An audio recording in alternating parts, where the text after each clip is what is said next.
he's up there, such a cliche, but he's really on that Mount Rushmore of horror. It was Christopher Pike, it was R.L. Stine, it was Lois Duncan, and then it was Stephen King for me in terms of,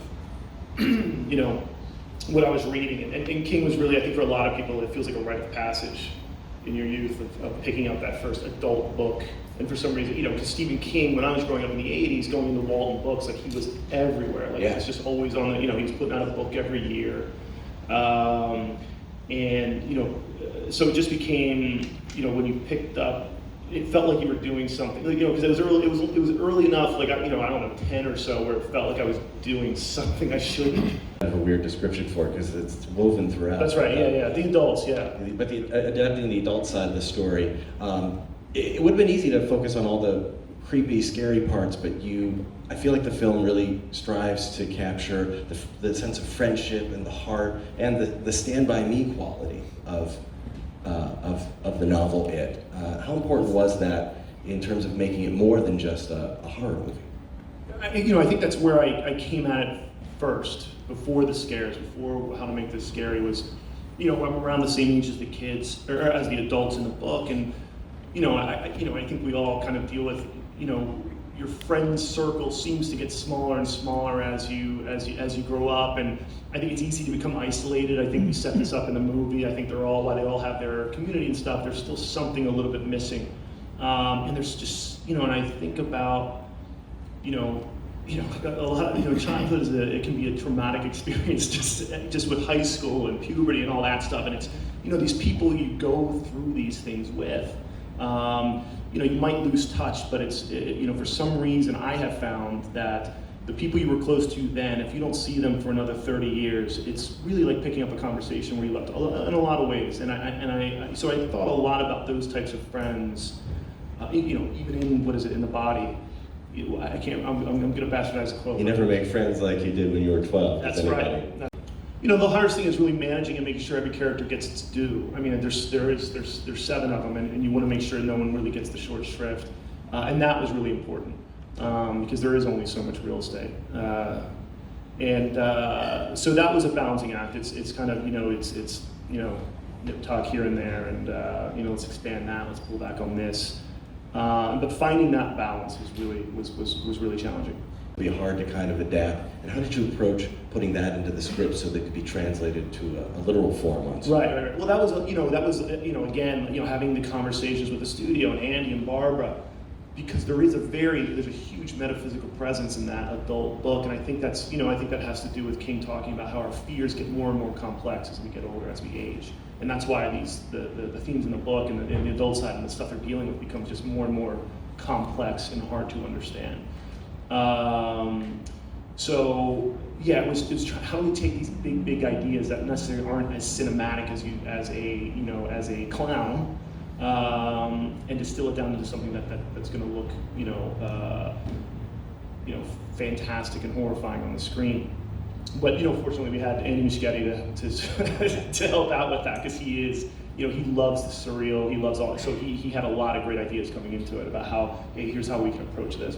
I think over email and just saying, here are some things in the book you might want to include, and it was, a lot of the stuff we wanted to include as well, but, so no, I didn't, it's as much as when it's, 4 in the morning and you're like, fuck, what did he mean by this? You just can't do it. You just can't. So I have a lot of unsent emails to him, but I never, hey, I need an idea. But but recently I've had contact with him just in terms of fan fawning. Thanks so much for being who you are and all that. But yeah, not in terms of just the creative stuff. He's got enough going on. How did he get involved how was it decided where he would be in the cameo, in the film, his involvement in the film, and then how did he feel about the running gag about the endings in the books sucking? How do you feel about the running gag about all the endings being terrible and stuff? Oh, I don't know about that. I don't know. That's maybe a question for Andy. And that was just like a wish, you know, for those of you who haven't seen it, I guess, he makes an appearance, but that was a wish list sort of, you know, hope he does it. You know, I wrote it into the action line, you know, this guy, you know, I think it's like, you know, the shopkeeper, and I said, who seems to look a lot like Stephen King. So it's just, you know, you just put that in there and you just, maybe this will work, I don't know. Yeah. Well, Mike was that one, I thought a lot about, you know, that guy who got left behind, you know, or not even left behind, who just stayed behind, who sort of mined the lighthouse, who's the guy who has to retain all these, he has to live with the trauma where they all got to have the liberty of forgetting. And I thought a lot about what that must do on someone's psyche. And that was something I really dug into, and that I just thought was really, really interesting. So it was just, you know, and he's sort of the, you know, I saw him as sort of the frame of the story. Like he's the one who calls them back, and he's the one who explains them everything, and he's the, you know, he's the one who remembers, and now he's got to get them to remember. And then on Richie, yeah, those were other, again, they came out of just conversations going back. You know, both of these, you know, when we were writing and working on the first one, we were just having these ongoing conversations about where we're going to go in chapter 2, or how are we going to do this, how are we going to do that. And so we always knew where we were going with these characters. So these conversations happened pretty consistently throughout chapter 1 and then going into chapter 2. Can you tell us a bit about the relationship between Richie and Eddie, and what was sort of hinted at there and in the ending? Yeah, I think it's, you know, I think they, you know, I think it's a love story in its own right, and I think a lot of this has to do with love, of acknowledging that, and that's one of those things that really keeps that bond strong with friends, and not just with, you know. So that was one of those things that I think it's a nice, you know, I love that.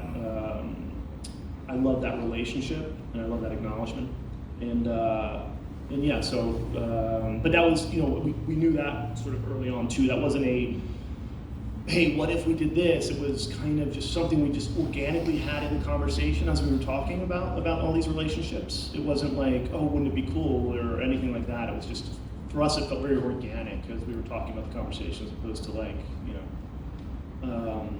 there wasn't, you know, there's no aha moment there. It just felt natural. It's interestingly mirrored by the Ben and Beverly storyline. You know, when you're friends with people sometimes at that age, then you start to develop a crush on that person, and they don't even realize it. It's like one friend has a secret feeling, and I thought it was sort of an interesting parallel, those two relationships. Oh yeah. I think. Well, I think you're right. I think Points to Gryffindor. Hi, so there's some homages to other Stephen King movies. Was that in there initially, or whose idea was it? And did you have to get permission from, obviously, Stephen King? Yeah, what were some of your favorite homages? like what like in particular. Yeah, do you want to? Well, the spider, the head was a spider legs. Yeah, the thing. Yeah, well, that's in the book.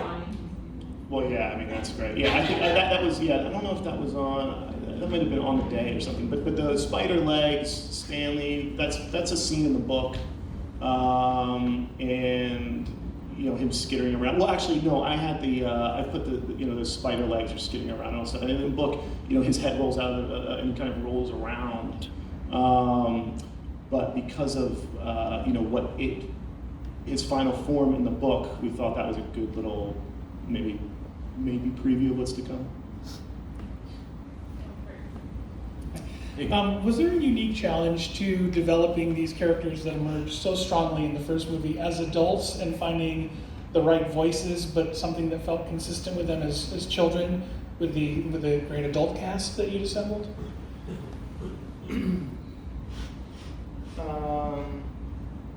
Yes, yes, there was a challenge. I'm trying to, I don't know how I'm trying to think of what that separation was, where I go, well, they wouldn't do this as a kid, but they would do this as an adult. I don't know. I think we're all kind of our kids trapped inside these adult bodies. I certainly, for some, I look in the mirror, I'm like, fuck.